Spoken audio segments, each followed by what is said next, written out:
Yeah, what's the significance of having this passed? I mean, this was a very contentious issue back in 2010, the last go-around. Sure. If you remember in 2011, our attempt to end the sprawl subsidy all at once failed 12-2.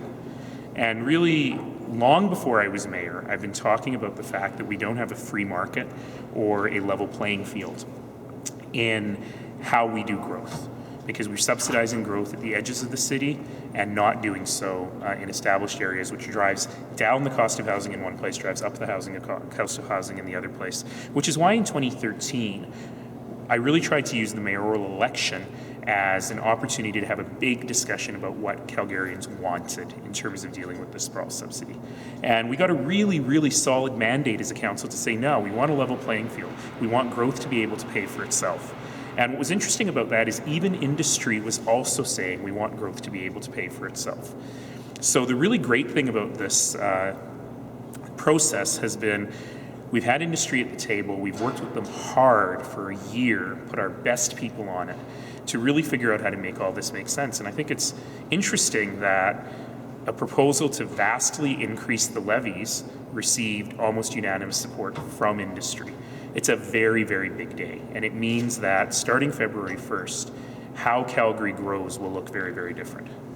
And I mean, so the discussion now talks to people are saying, well, this is going to be, the homeowners are going to bear the cost of this. So I mean, the cost may trickle down. How is the city going to, I guess, work to mitigate some of those? It may well trickle down to the homeowners, but let's remember the homeowners were paying for it anyway.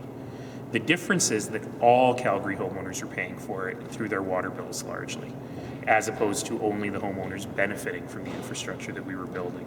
So we think it'll add somewhat south of 1% to the cost of a home, but we are also working hard on reducing costs within our system, on streamlining our process. We think those savings will be more than that 1%. And because we're creating a real free market for the first time in a long time, there's a lot of competition, so it doesn't necessarily mean those costs just get passed on.